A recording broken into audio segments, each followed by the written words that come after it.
Magandang umaga po sa inyong lahat. Tingnan po ninyo yung panahon dito ngayon. Ang lamig, grabe. Bumaba na talaga yung pababa ng pababa.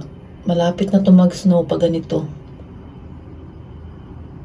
Pupunta muna kami ni Philip sa city ngayon. May bibilhin lang ako.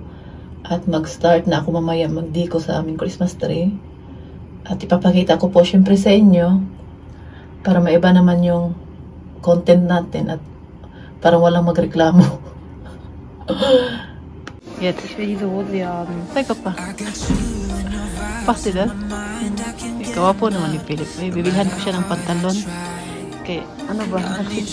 Masikip na yung pantalon niya. Sabi niya, ito daw sa kanya. Binibiro mo na ako ni Philip. Ayun na, puta. Pagkauli mo. Sige po kung biway tahihin kami.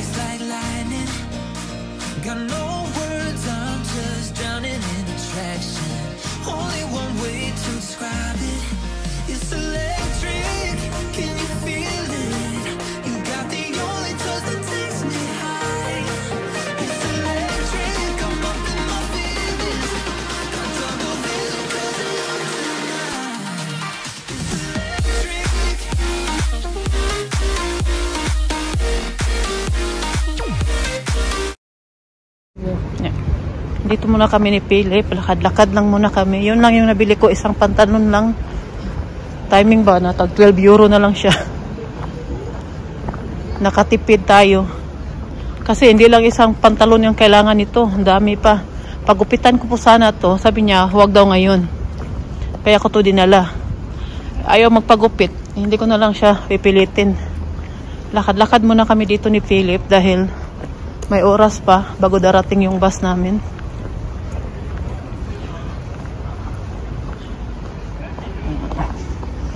Tahimik dito.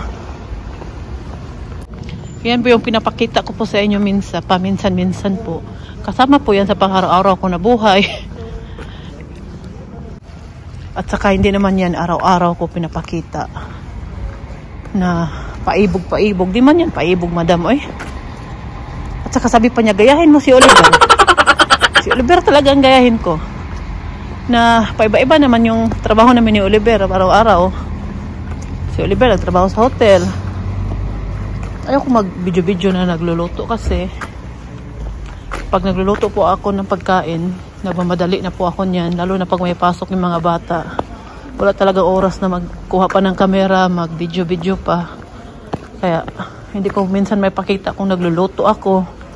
Kasi kulangin na tayo sa oras, nagmamadali, ang bilis pa naman ang oras. Kaya yun po yung dahilan ko. Hasit mada. Kaya yun po yung dahilan ko kung bakit hindi ako nagbibideo minsan kung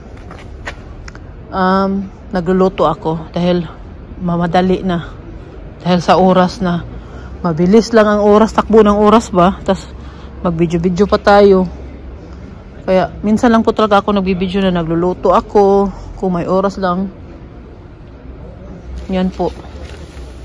Tapos sabi niya na gayahin ko daw si Oliver. Hindi ba yun Wala ba yung effort na yung ginawa namin na naglakad kami ng 4 kilometers para lang mapakita namin yung ganda ng view doon. Siguro mahilig to si madam ng luto-luto. Hindi siya mahilig sa lakad-lakad.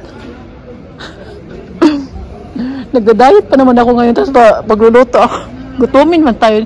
Nagluluto naman ako pero hindi talaga ako nagbibideo dahil nga stress, kulangin sa oras. Pag stress po talaga ako sa bahay, hindi po ako nagbibideo. Tingnan po ninyo, last po yung binidyo ko nung Sunday pa yun. Yung in-upload ko kahapon. Tapos ngayon pa lang ako ulit nag-video. Kasi talaga, kasi wala akong may pakita nasa bahay lang kami, lalo na ngayon, umuulan dito. Malamig.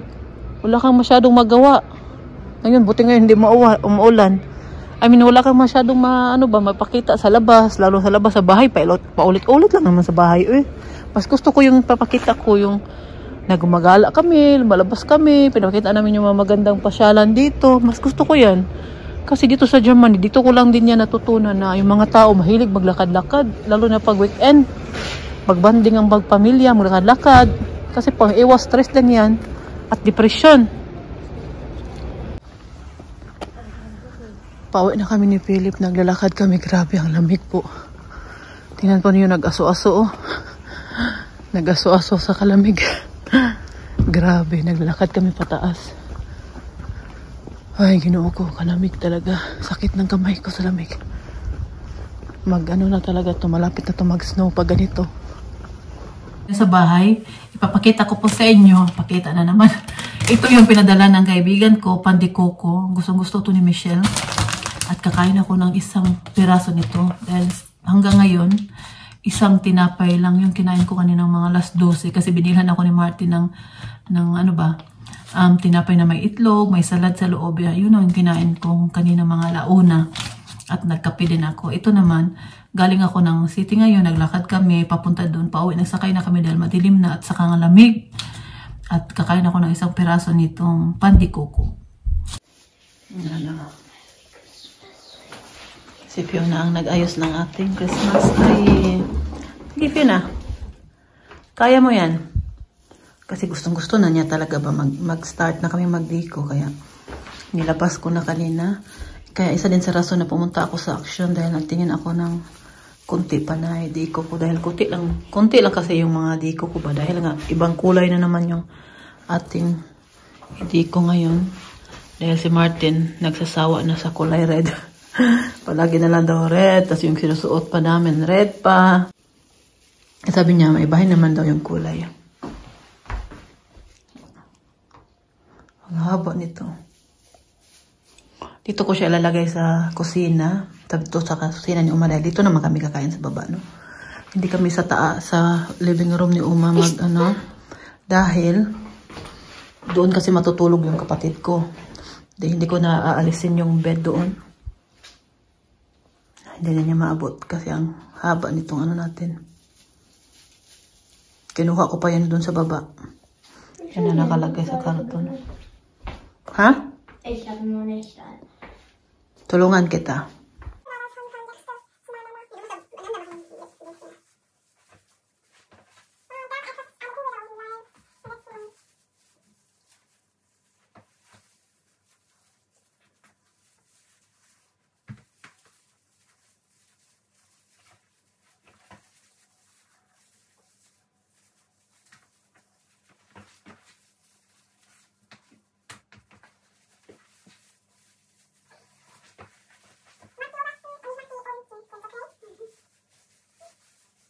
Tatapos ko lang po dito sa ating Christmas tree. Yan na po yung ating munting.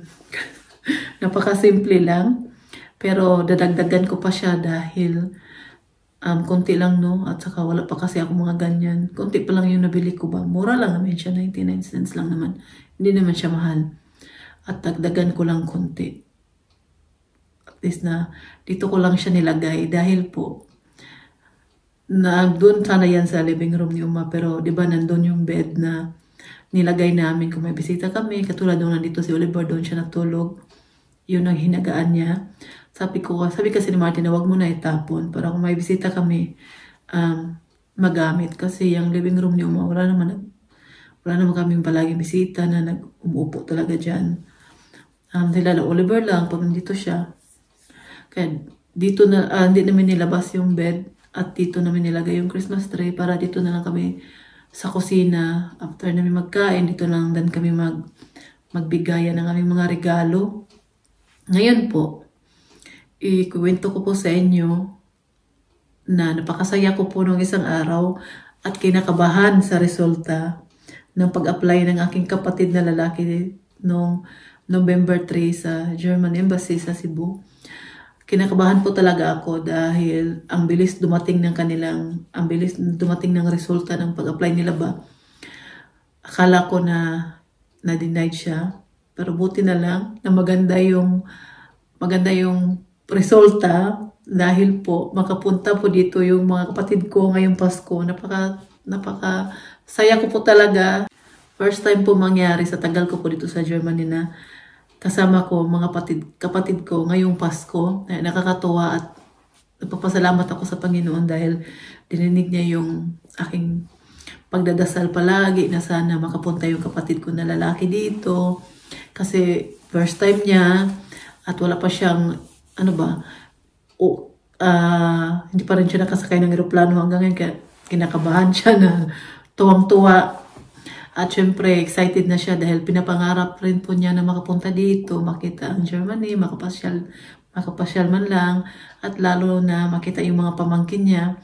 Kaya napakasaya ko po dahil natupad ang aking mga pangarap na na makapunta dito ang aking mga kapatid. Na kahit bakasyon naman lang, makita nila yung buhay ko dito, yung buhay, ang lugar dito sa Germany, kung gaano kaganda, hindi lang sa Germany, baka makapunta pa kami sa ibang bansa. Titingnan lang dahil si Martin may trabaho at may pasok ang mga bata. So makagala kami mga weekend lang. Pero itatry ko naman silang igala na kami lang kung nasa trabaho si Martin.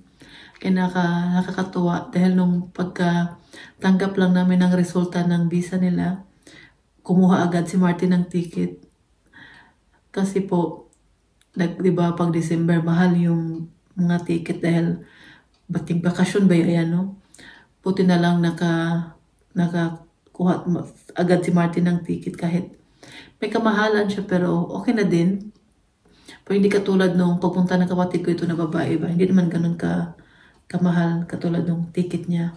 Mas mababa sa amin. Kaya nagpapasalamat ako kay Martin dahil sa kanya hindi naman ito mangyari. Hindi matupad itong mga pangarap ko kahit marami mga binabayaran ngayon. Hindi siya nagreklamo. Sabi ko sa kanya na gusto ko makapunta yung mga kapatid ko dito. Magkasama man lang sila sa Pasko. Dahil nga hindi pa kami makauwi. Dahil nga sa sitwasyon ni Uma, hindi namin siya maiwan. Kaya naintindihan naman ni Martin at syempre, na alam din naman niya na gaano ko nakatagal na hindi nakita yung gaano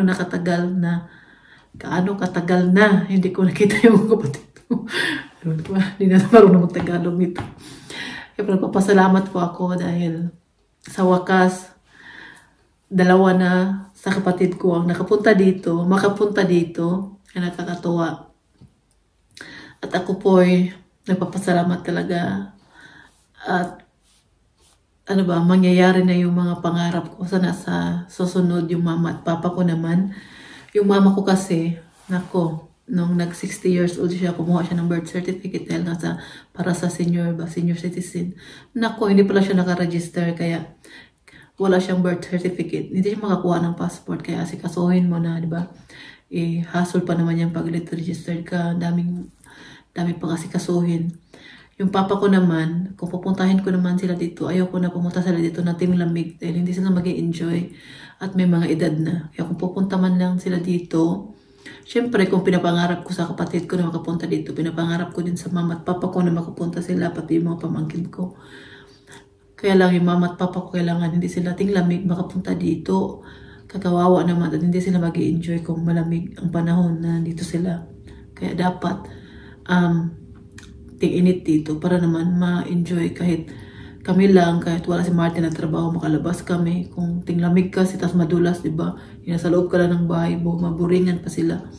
Kaya dapat ting-init kung nandito sila. Dahil sanay naman sila sa init sa atin, diba? Mainit naman sa atin. Kaya okay lang yan kung mainit ito pagdating nila. Kaya nakakatuwa po at ako po talaga sobrang saya ko na may resulta na at makapunta sila. Kaya po ako excited na po. Kaya naganahan ako magdiko ngayon dahil sa Noche Buena nandito yung mga kapatid ko. Ako talaga yung para ako nanalo ng luto sa tuwa. Hindi ako makapaniwala ba? Sabi ko, totoo ba to? Kung nanaginip lang ako, kinakabahan talaga kami nung pagbukas nila sa kinakabahan kami. Sabi ko, sana hindi naman ma-deny dahil nakagastos na. At saka syempre kung mangarap ka kasi ganun ang resulta, diba? Masaktan ka ba yan? No? Para kang ba? Pero buti na lang na maganda naman yung resulta at may makapunta sila dito. Kaya kahit sa sandaling panahon lang, makapasyal sila sa akin at makita nila yung buhay ko dito, makita nila yung pamilya ko dito. Kaya nakakatuwa. At kahit lang, ang ganda ng aking natanggap na regalo ngayong Pasko dahil mga kapatid ko pupunta dito. Kaya syempre, papakita ko po sa inyo yung pagdating nila. Ako po excited na. Kaya, hindi ako makatulog nagmamadali ako sa araw ba. Sabihin, palagi kong titingnan yung aking cellphone. Sabi ko, 3 weeks pa bago sila makapunta dito. Pero okay lang. Dahil mabilis namin panahon. Kasi pag nagmamadali ka, parang mabagal yung takbo ng araw. Pero, kaya dapat limot-limutan para mabilis. Kaya yun lang po ang i-share ko po muna sa inyo ngayon. Sana nagustuhan po ninyo ang sana nagustuhan po ninyo ating video ngayon. At sana hindi kayo magsasawang panoorin si Mami Rose. At mag-iingat po kayo palagi. Bye!